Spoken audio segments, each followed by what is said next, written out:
tenemos un tema maravilloso. Esta mañana, en nuestro programa radial, Confesiones de Fe en Jesucristo que producen milagros. Ese fue nuestro tema en el programa radial. Dimos unos pasajes bíblicos. El tema de aquí no va a ser lo mismo, pero el título es casi igual. Aquí tenemos otros pasajes diferentes a los del programa radial, pero el tema de hoy es convicciones y confesiones con humildad producen conquistas. Convicciones, tener una convicción, confesar lo que tenemos, convicciones y confesiones con humildad producen conquistas. Me voy a referir a casos rápidos en la Biblia. En el Antiguo Testamento hubo un pueblo que fue enemigo del pueblo de Dios. Era una tachuela en el zapato, los hacían sufrir, les producían dolores de cabeza. Se trata de una nación que se llaman en la Biblia, usted ha leído mucho de los amonitas. Los amonitas, vamos a decir la raíz de los amonitas, de dónde vienen y lo que ellos hacían. Los amonitas son descendientes de Ben-Amí, el hijo menor de Lot. Curiosamente, mire, de entre la misma gente a veces que se consideraba el pueblo de Dios, había unos que se descarriaban, que se metían con pueblos impíos y después se volvían enemigos del mismo pueblo de Dios. Pues así pasó. Repito, amonitas, descendientes de Ben-Amí, el hijo menor de Lot, nacido en una cueva de un monte de una región que se llamaba Zoar, ahora se llama Ziara, unos pocos kilómetros al norte de una localidad que fue famosa y se llamó Esbón. Dios había ordenado a Moisés que no debían poseer esa tierra, y juntamente con Amalek ayudaron al rey de Moab contra Israel y Jericó. O sea, Amalek y Moab se unieron para ir contra Israel, nos dice la Biblia en Jueces, el capítulo 3 y el versículo 13. Estamos haciendo historia. Vamos a mirar un momentico. Jueces, el capítulo 3 y el versículo 13, para complementar lo que les acabo de decir. Este juntó consigo a los hijos de Amón y de Amalek, y vino e hirió a Israel, y tomó la ciudad de las palmeras. Este es el trasfondo histórico. Digamos que esta es la puesta en escena de lo que estamos mirando aquí en la palabra de Dios. Israel llegó incluso a servir a sus dioses, dioses paganos, idolatría, y entregó a las tribus a ambas riberas del río Jordán, muy famoso, para que sirvieran a los amonitas. Es como una maldición que cayó sobre Israel. Entonces, luego viene un rey que hemos tenido una mala imagen del rey porque decimos que fue infiel, que se desvió, que no obedeció a Dios. Y mire, prácticamente al rey me refiero a Saúl. Saúl que murió de una manera trágica. Saúl que sí es cierto, cometió errores, pero yo no sé por qué casi nadie ha dicho nada bueno de Saúl. Pero Saúl, antes de él desviarse, tuvo cosas muy buenas, y eso hay que reconocerlo. Y yo sé que Dios lo tenía en cuenta. Dios tenía en cuenta las cosas lindas que hizo Saúl. Él actuaba transparentemente. Saúl fue un hombre honesto, fue un hombre entregado a Dios, incluso fue un hombre menospreciado, le hicieron el bullying. Si hubiera existido ese término en la época bíblica, a lo mejor se hubiera escrito: y los hijos de fulano de tal hicieron bullying o matoneo en español contra Saúl. Hoy día está tremendo eso del bullying o matoneo, las amenazas, los coscorrones, los golpes en los colegios, es impresionante. Ya hay asesinatos de niños contra niños, puñaladas, pedreas, palizas. a una niña casi la matan, entre varias la tiraron al piso y la dejaron medio muerta. Bueno, hubiéramos podido decir que a Saúl le hicieron bullying, pero Saúl tenía cosas buenas, hay que reconocer y aprender de las cosas buenas que también hizo Saúl. Entonces, entre los primeros está el rey Saúl, que asediaron a Jabet Galaad, y la Biblia nos afirma algunas cosas bien interesantes que vamos a ver aquí en la palabra de Dios en este día. Les invito entonces para abrir su Biblia en el segundo libro de Samuel, el capítulo 10. Vamos rápidamente allí. Segundo libro de Samuel, el capítulo 10. Ahí encontramos algo bien interesante. Para tener el trasfondo de Saúl. Quiero leerlo rápido porque se nos va el tiempo. Dice, tomando entonces Samuel, estoy leyendo el versículo 1, que era el profeta, una redoma de aceite la derramó sobre su cabeza y lo besó y le dijo, ¿no te ha ungido Dios por príncipe sobre su pueblo Israel? Bueno, aquí están ungiendo a Saúl. Hoy, después que te hayas apartado de mí, hallarás dos hombres junto al sepulcro de Raquel en el territorio de Benjamín en Selsa, los cuales te dirán, las asnas que habías ido a buscar se han hallado, tu padre ha dejado ya de inquietarse por las asnas y está afligido por vosotros diciendo, ¿qué haré acerca de mi hijo? Y luego que de allí sigas más adelante y llegues a la encina de Tabor, te saldrán al encuentro tres hombres que suben a Dios de Betel, llevando uno 3 cabritos, otro 3 tortas de pan y un tercero una vasija de vino, los cuales luego que te hayan saludado te darán 2 panes, los que tomarás de la mano de ellos. Después de esto llegarás al collado de Dios, donde está la guarnición de los filisteos, y cuando entres allá en la ciudad encontrarás una compañía de profetas que descienden del lugar alto, y delante de ellos salterio, pandero, flauta, arpa, y ellos profetizando. Entonces el Espíritu de Dios vendrá sobre ti con poder y profetizarás con ellos y serás mudado en otro hombre. Y cuando te hayan sucedido estas señales, haz lo que te viniere a la mano, porque Dios está contigo. Luego bajarás delante de mí a Gilgal, entonces descenderé yo a ti para ofrecer holocaustos y sacrificar ofrendas de paz. Espera 7 días hasta que yo venga a ti y te enseñe lo que has de hacer.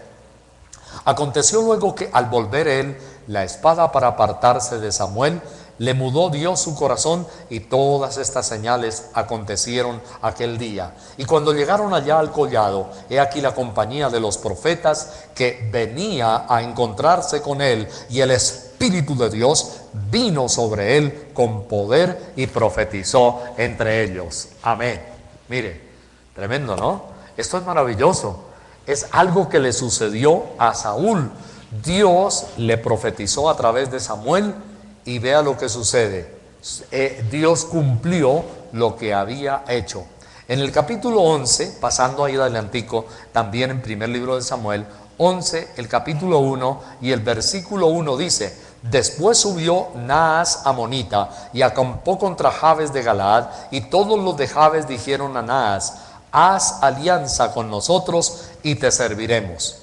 Dejemos en remojo este versículo porque es muy importante para el desenlace de lo que viene a continuación. Aquí se está fraguando una alianza. Y encontramos entonces en los versículos del capítulo 12, vámonos ahora al capítulo 12 del mismo primer libro de Samuel, y el versículo en el capítulo 12, y vamos a leer allí en el capítulo 12, el versículo 12, y habiendo visto que Naas, rey de los hijos de Amón, venía contra vosotros, me dijisteis, no, sino que ha de reinar sobre nosotros un rey, siendo así que Dios, o que Jehová, vuestro Dios, era vuestro rey. Bien, aquí entonces ya tenemos más o menos un cuadro pintado de lo que vamos ahora a explicar.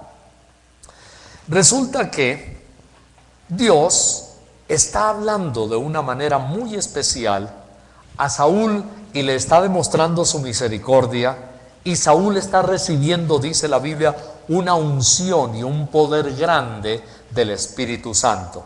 De esta manera encontramos también que otro que fue paralelo con Saúl, y es precisamente David,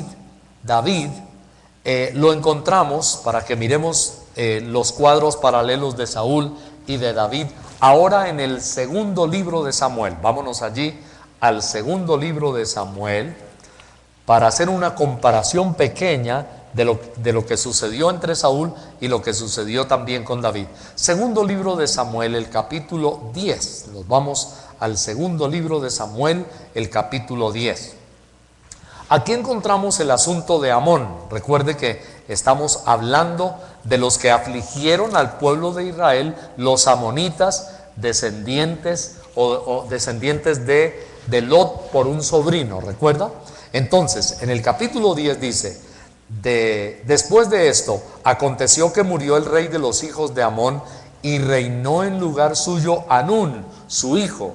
Y dijo David: yo haré misericordia con Hanún, hijo de Naas, como su padre la hizo conmigo. Y envió David sus siervos para consolarlo por su padre. Pero atención, miren aquí la traición tan terrible y la forma como le pagan a David los descendientes de Amón a través de Naas, Hanún. Ahora miren lo que dice la Biblia.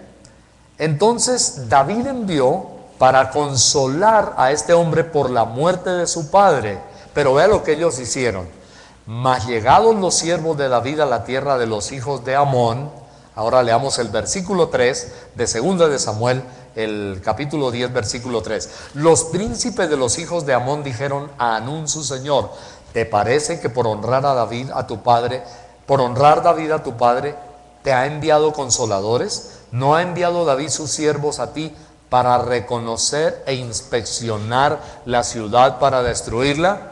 Número 1, observe esto: siempre habrá instigadores, siempre habrá intrigadores y gente de perversas intenciones.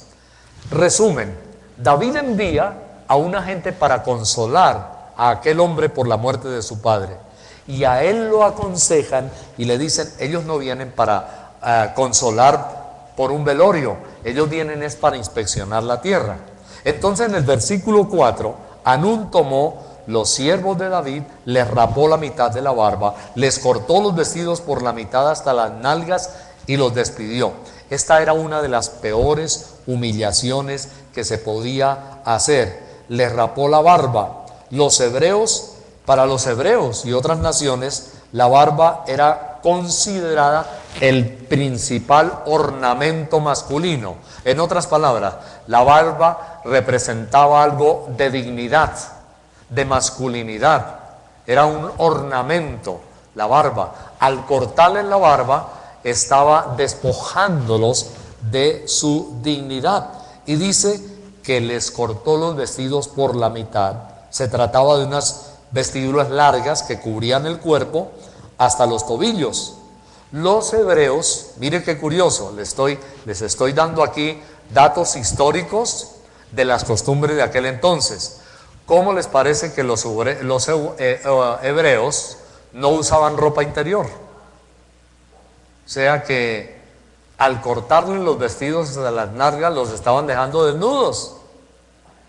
Era una afrenta de indignidad. Las fábricas de ropa interior hubieran quebrado en aquel entonces. Póngale la firma: los hebreos no usaban ropa interior, por lo que Hanún los puso en una situación que era de afrenta y de vergüenza. Hacer eso era avergonzarlos, era confrontarlos. Entonces el versículo 5 de 2 de Samuel 10 dice: cuando se le hizo saber esto a David, envió a encontrarles porque ellos estaban en extremo avergonzados, y el rey mandó que les dijeran: quedaos en Jericó hasta que os vuelva a nacer la barba, y entonces volved. Comprende que era un ornamento de dignidad. Y viendo los hijos de Amón que se habían hecho odiosos a David, ellos, los hijos de Amón, enviaron los hijos de Amón y tomaron a sueldo a los sirios de Betor y a los sirios de Soba, 20,000 hombres de a pie, del rey de Maaca 1,000 hombres, y de Istob 12,000 hombres. Esto nos hace pensar como un soborno de dinero para contratar a este tipo de gente, y nos hace como pensar en esas fuerzas siniestras y perversas de, digamos, paramilitares en algunas naciones como Colombia, donde se compraban soldados y gente de guerra para ir a hacer daño terrible. Cuando David oyó esto, envió a Joab con todo el ejército de valientes. Y saliendo los hijos de Amón se pusieron en orden de batalla a la entrada de la puerta, pero los sirios de Soba de Rehob y de Istob y de Macá estaban aparte en el campo. Viendo pues Joab que se le presentaba la batalla de frente y a la retaguardia, esto en logística militar es grave, significa los tenían rodeados, no solamente en la vanguardia, pero también en la retaguardia, entresacó de todos los escogidos de Israel y se puso en orden de batalla contra los sirios. Entregó luego el resto del ejército en mano de Abisaí, su hermano, y lo alineó para encontrar a los amonitas. Tremendo. Usted sabe, por ejemplo, cosas que en Colombia sucedieron cuando contrataron a un israelí para venir a entrenar gente para después cometer masacres terribles, ¿verdad? Este tipo de sobornos a personas o militares que han sido de otros países. Bueno, tenemos este cuadro acá y entonces encontramos que Dios obró a través de David. Pero hay que tener atención, mucho cuidado, y es que hay una frase famosa que la hemos repetido varias veces. El diablo ofrece mucho, da poco y lo quita todo. Eso hace Satanás. Hay que tener cuidado. Juan 10:10, el Señor Jesús dijo que el diablo había venido para hurtar, robar, matar y destruir. Él dijo, yo he venido para que la tengan vida y para que la tengan en abundancia. Entonces, miremos la oferta, una oferta del diablo. Pasemos al segundo libro de Samuel y vamos allí. Entonces, vamos a ver, ahora vamos al primer libro de Samuel, en este caso, primer libro de Samuel, el capítulo 11, vamos al primer libro de Samuel, el capítulo 11, y los versículos 1 al 3, veamos. Después subió Naas amonita, y acampó contra Jabes de Galaad, y todos los de Jabes dijeron a Naas, haz alianza con nosotros y te serviremos. Observe que estamos haciendo un paralelo de lo que le sucedió a Saúl y de lo que le sucedió a David. En este caso, miremos otra vez a Saúl. Entonces dice que subió Naas amonita, enemigo de Israel, recuerda, ubiquemos esto, y acampó contra Jabes de Galaad, y todos los de Jabes dijeron a Naas, haz alianza con nosotros y te serviremos. Y Naas amonita le respondió, con esta condición haré alianza con nosotros, con vosotros, que a cada uno de todos vosotros saque el ojo derecho y ponga esta afrenta sobre todo Israel. Entonces los ancianos de Jabes le dijeron, danos 7 días para que enviemos mensajeros por todo el territorio de Israel, y si no hay nadie que nos defienda, saldremos a ti. En otras palabras, Israel en una situación comprometedora, prácticamente de derrota, van a buscar una alianza, y esa alianza les dice, mire, ustedes primero tienen que dejarse humillar de nosotros para que hagamos la alianza y les ayudemos.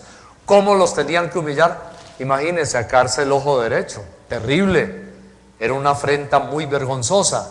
Con mucha sabiduría, los ancianos de Jabes le dijeron a aquellos de los cuales esperaban ayuda, denos 7 días y ya te vamos a contestar. El diablo ofrece mucho, da poco y lo quita todo. Una gran lección para aprender. Ahora, mirando el comparativo David por una parte, Saúl por la otra, la Biblia nos muestra, ya mirando otra vez a Saúl, que Saúl estuvo atento a la unción y la palabra rema. O sea, no todo, como hemos dicho, fueron defectos, ni fueron traiciones, ni infidelidad de Saúl. Podemos ver en el capítulo 11, el versículo 6. Vamos ahí más adelantico. Primer libro de Samuel 11:6. Al oír Saúl estas palabras, el Espíritu de Dios vino sobre él con gran poder y se encendió en ira en gran manera. Claro, ¿cómo era posible que les iban a exigir sacarse el ojo derecho? La Biblia dice de la unción. Y vino la palabra rema.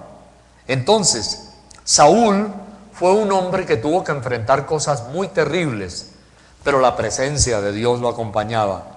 Saúl, cuando fue elegido rey, recordemos, fue un hombre, lo dijimos al comienzo hace un rato, al cual le hicieron bullying, el matoneo. Al pobre Saúl, recuerde, al pobre Saúl le hicieron el desprecio. Miremos el capítulo 10, primer libro de Samuel 10, y el versículo 21. 21 de Samuel 10. E hizo llegar la tribu de Benjamín por sus familias, y fue tomada la tribu de Matri, y de ella fue tomado Saúl, hijo de Cis, y le buscaron, pero no fue hallado. Preguntaron pues otra vez a Dios si aún no había venido allí aquel varón. Y respondió Jehová: he aquí que él está escondido en el bagaje. Entonces corrieron y lo trajeron de allí. Y puesto en medio del pueblo, desde los hombros arriba, era más alto que todo el pueblo. O sea, Saúl era un gigante. Y Samuel dijo a todo el pueblo: ¿habéis visto al que ha elegido Dios, que no hay semejante a él en todo el pueblo? Entonces el pueblo clamó con alegría diciendo: ¡viva el rey! Samuel recitó luego al pueblo las leyes del reino y las escribió en un libro, el cual guardó delante de Dios. Y envió Samuel, recuerde que Samuel era el profeta, a todo el pueblo, cada uno a su casa. Saúl también se fue a su casa en Gabaa, y con él fueron los hombres de guerra cuyos corazones Dios había tocado. Y aquí viene, versículo 27, póngale atención a este texto. Pero algunos perversos dijeron: ¿cómo nos ha de salvar este? Y le tuvieron en poco y no le trajeron presente, mas él disimuló. Hay actitudes aquí que nos dejan ver. Por una parte, la persecución contra Saúl, pero por otro lado, podemos ver a Saúl, un hombre prudente, sabio. Ante el desprecio, dice que disimuló. Ya estaban en contra de él. Pero además nos dice la Biblia que estaba escondido entre el bagaje. Se nota en los versículos 22 y 27 que Saúl era un hombre noble, era humilde, escondido entre el bagaje. En el 27 dice que él disimuló. Entonces, la palabra de Dios nos muestra y nos enseña cómo Dios toma lo que no es. Saúl no era una persona entre el pueblo destacado, inicialmente no lo era. Dios lo elevó de donde estaba, y la Biblia nos dice que Dios toma lo que no es para deshacer lo que es. En la unión de la unción hay victoria. Podemos mirar en el capítulo 11, y ahora pasamos al versículo 7. Atención, acuérdense que dejamos en remojo a David, pero aquí tenemos a Saúl. Y la Biblia nos dice en el versículo 7 de Samuel 11: y tomando un par de bueyes, los cortó en trozos, los envió por todo el territorio de Israel por medio de mensajeros, diciendo: así se hará con los bueyes del que no saliere en pos de Saúl y en pos de Samuel. Y cayó el temor de Dios sobre el pueblo, y salieron como un solo hombre, como un solo hombre. Esto entonces, aquí vemos a Dios hablando a través de Saúl.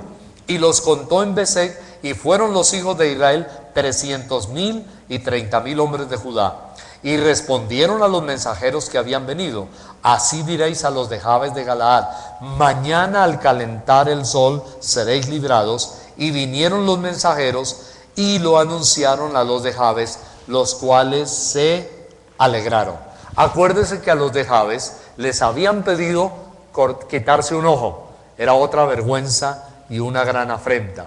Acuérdese lo que vimos también del otro pasaje, donde les hicieron cortar, les cortaron la barba y los vestidos hasta la cintura. Son situaciones terribles de afrenta.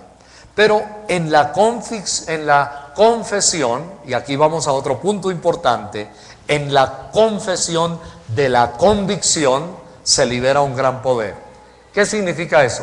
Usted tiene una convicción de Dios, pero usted confiesa de lo que está convencido, y ¿sabe lo que pasa? Dios libera un gran poder. Mire, hay muchas ocasiones en las cuales usted puede haberse sentido atrapado, le han hecho el bullying, el matoneo, se siente disminuido, en manos de su enemigo. A veces no como estos que les dicen córtese un ojo, pero le dicen: mire, le vamos a embargar, le vamos a quitar lo que usted tiene. Usted lo único que tiene que hacer es pagarle a nuestros abogados y usted se va a dar cuenta que entonces le vamos a liberar de su problema. Eso es una especie de chantaje. Por eso la Biblia dice, desafortunadamente así es, que el que pide prestado se vuelve como un esclavo del que le prestó. Y como decíamos alguna vez, a usted lo caramelean, pero el día que usted tenga un problema van a ser implacables. Entonces, ¿qué tenemos que hacer? Liberar en el nombre de Jesús. En la convicción hacemos una confesión de lo que hay en nuestro corazón. Usted cree a Dios, usted le cree al Señor, haga una confesión y comience a actuar. Miremos en el capítulo 11 y ahora los versículos 9 al 11, ahí mismo. Y respondieron a los mensajeros que habían venido: así diréis a los de Jabes de Galaad: mañana al calentar el sol seréis librados. Esta era una palabra de confesión, era una palabra profética. Y dice que los de Jabes se alegraron. Versículo 10: y los de Jabes dijeron a los enemigos: mañana saldremos a vosotros para que hagáis con nosotros lo que os bien pareciere. O sea, los engañaron. Les dijeron: sí, si nos quieren volver pedazos, hagan lo que quieran con nosotros. Y aconteció, ahora leo el versículo 11, que al día siguiente dispuso Saúl al pueblo en 3 compañías, y entraron en medio del campamento de la vigilancia de la mañana, e hirieron a los amonitas hasta que el día calentó, y los que quedaron fueron dispersos, de tal manera que no quedaron 2 de ellos juntos. Oiga, esto fue una victoria arrasadora y contundente. Ni siquiera 2 quedaron juntos, los diseminaron. La victoria fue contundente. Saúl, entonces, un hombre prudente. Saúl, un hombre humilde. Saúl, un hombre que en un momento fue quebrantado, escuchó la voz de Dios, el Espíritu de Dios venía sobre él, tenía una gran convicción de Dios. Estos pasajes casi nunca se leen, siempre se lee: Saúl desobedeció a Dios y se murió. Pero hay que ver y hay que aprender también de esta parte de Saúl. La Biblia nos muestra que Dios dio a Saúl victoria, y Saúl fue un hombre de convicciones. Saúl era un hombre de determinaciones. Era un hombre parecido también en esto a David. David era un hombre determinado delante de Dios con convicciones. Saúl sabía que entre el pueblo, oiga bien, había cizaña, y tuvo que hacer un desafío radical. Algunos dirán que Saúl en determinado momento fue muy duro, pero realmente Saúl tuvo que hacer un reto, fue radical y dijo: mañana los que no estén conmigo para ir a la guerra les va a pasar esto y esto. Entonces eso fue lo que leímos en el versículo 7. Tomando un par de bueyes, los cortó en trozos y los envió por todo el territorio de Israel por medio de mensajeros, diciendo: así se hará con los bueyes del que no saliera en pos de Saúl y en pos de Samuel. Esto fue lo que llamamos un hombre de gran convicción. Y quiero, antes de concluir, ir rematando algunos versículos rápidos. Por ejemplo, en 2 Timoteo, ya en el Nuevo Testamento, palabra para nosotros, en el capítulo 1 y el versículo 11, les voy a leer: del cual yo fui constituido, dice el apóstol Pablo, predicador, apóstol y maestro de los gentiles. Bueno, ahí encontramos el versículo gemelo. Nos dice 2 Timoteo 1:11. Pablo dice: yo fui constituido predicador y apóstol y maestro de los gentiles. Pablo tenía una gran convicción. Él decía: yo sé a quién he creído, yo sé lo que tengo. Saúl era un hombre de determinaciones y Saúl era un hombre de convicciones. Entonces, ahora encontramos el caso de David. Recuerden que David también fue un hombre de determinaciones después de tener convicciones. Por ejemplo, cuando David venció a Goliat, fue un hombre de gran convicción. Él dijo lo siguiente al gigante Goliat. Dijo: ¿cómo te atreves a desafiar los escuadrones del Dios viviente? Saúl era el rey, Samuel era el profeta. Dios les dio la victoria a ellos, Dios le dio la victoria también a David, pero algo importante que encontramos es que ellos, tanto el rey como el profeta, Saúl y Samuel, no fueron en el momento en el cual Dios les dio la victoria triunfalistas. Es decir, ellos no fueron sobradores, arrogantes, sino que le dieron toda la gloria de Dios a Dios y reconocieron y adoraron a Dios. Y esa es una lección para nosotros aprender cuando recibimos la victoria de Dios. Por eso me gustaría que miremos aquí en esta conclusión a 1 Samuel, el capítulo 11, volvemos otra vez allí, primer libro de Samuel, capítulo 11, y los versículos rápidamente 11 al 15, 11 y versículo 11. Aconteció que al día siguiente dispuso Saúl al pueblo en 3 compañías y entraron en medio del campamento a la vigilia de la mañana e hirieron a los amonitas hasta que el día calentó. Bueno, recuerde que al leer este versículo dice que no quedaron 2 de ellos juntos, pero lo quería volver a leer para que miremos lo que vino enseguida. El 12, entonces el pueblo dijo a Samuel: ¿quiénes son los que decían: ha de reinar Saúl sobre nosotros? Danos esos hombres y los mataremos. Vea, era como Dios defendiendo a Saúl del bullying y la burla que le habían hecho. Recuerda que a Saúl lo rechazaron, lo menospreciaron, y el pueblo entonces le dice al profeta Samuel: entréguenos a esos que le hicieron el matoneo a Saúl, que lo rechazaron y que se burlaron de él, y los vamos a matar. Pero mire, aquí viene otra actitud de Saúl genial, buena, que no hemos visto a veces. Versículo 13. ¿Qué dijo Saúl? ¿Los vamos a matar a todos los que me hicieron el bullying? No, dice: y Saúl dijo: no morirá hoy ninguno, porque hoy Jehová ha dado salvación en Israel. ¿Qué actitud era esta actitud de Saúl? ¿Qué actitud era? De humildad, de misericordia, ¿de qué más? De perdón, ¿cierto? Saúl dijo: no van a matar a los que estaban en contra mía. Mas Samuel dijo al pueblo, y aquí viene la otra parte sensacional: venid, vamos a Gilgal para que renovemos allí el reino. ¿Cómo lo iban a renovar? Versículo 15. Y fue todo el pueblo a Gilgal e invistieron allí a Saúl por rey delante de Dios en Gilgal. Y esta es la parte maravillosa de la conclusión. Dice la Biblia: y sacrificaron allí ofrendas de paz delante de Dios, y se alegraron mucho allí Saúl y todos los de Israel. Significa, Saúl fue un hombre humilde, Saúl fue un hombre que adoró a Dios, fue un hombre perdonador con sus enemigos. La Biblia dice: todo lo que el hombre sembrare, eso también ¿qué? Segará. Recuerde que cuando Saúl cometió errores y se puso en contra de David y lo quería matar, claro, ahí ya no son las cualidades de Saúl, son los defectos de Saúl. Y David tuvo en sus manos la vida de Saúl y lo pudo haber matado. ¿Qué hizo David con Saúl? Lo perdonó, ¿cierto?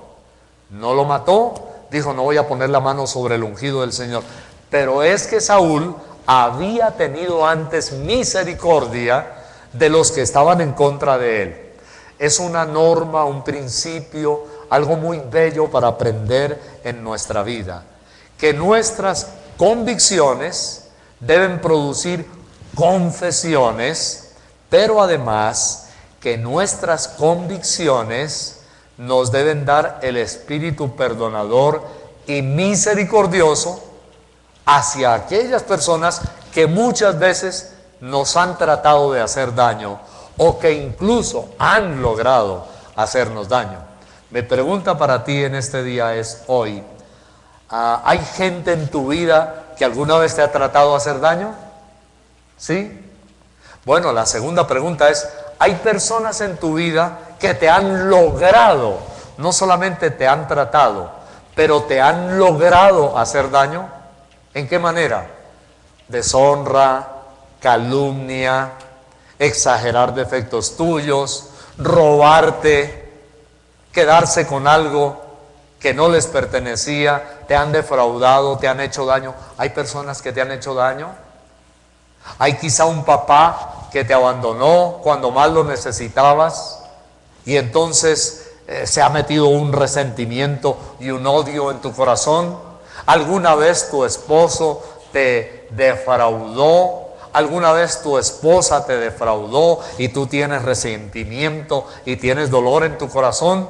Entonces, ¿cuál debe ser la norma de la convicción? La norma de la convicción nuestra debe ser una actitud de perdón, de amor. Tiene que ser una actitud de voltear la hoja, de pasar la hoja, de dejar allá en el olvido atrás y comenzar una etapa nueva. Miren lo que hizo Saúl.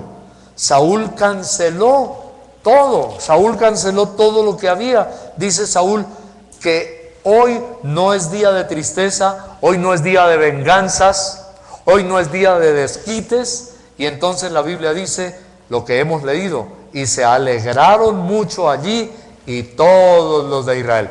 Usted puede imaginar cómo se sintieron aquellos cuando el pueblo propuso, dice: Samuel, entréguenos a los que estaban contra Saúl, a los que le hicieron el matoneo, y verá que los vamos a volver pedazos aquí, decía el pueblo. Y Saúl, antes que el profeta hablara, Saúl dijo: no, hoy no es día de asesinatos, hoy no es día de derramamiento de sangre, hoy no es día de tristeza, hoy es día de alabar al Señor. Cuando vengan pensamientos de venganza, oiga bien, de venganza a tu corazón, cuando vengan pensamientos o sentimientos de desquitarte de lo que te hicieron, tú puedes decir lo mismo: hoy es día de alegrarnos en el Señor. Vamos a perdonar al que nos hizo daño, vamos a liberar nuestro corazón, y hace usted una hoja nueva y empieza a exaltar a Dios. Amén. Oremos al Señor, dele gracias a Dios en este momento y dígale: Señor, yo me he dado cuenta, así como dice la Biblia de Saúl, disimuló, se hizo como el que no se dio cuenta que le estaban haciendo daño. Yo sé que a usted tal vez se ha dado cuenta de alguien que habló mal, que le hizo mal, que tenía malas intenciones. Doble la hoja, haga lo mismo que Saúl y diga: hoy es día de alegría, hoy vamos a perdonar y a gozarnos en el Señor.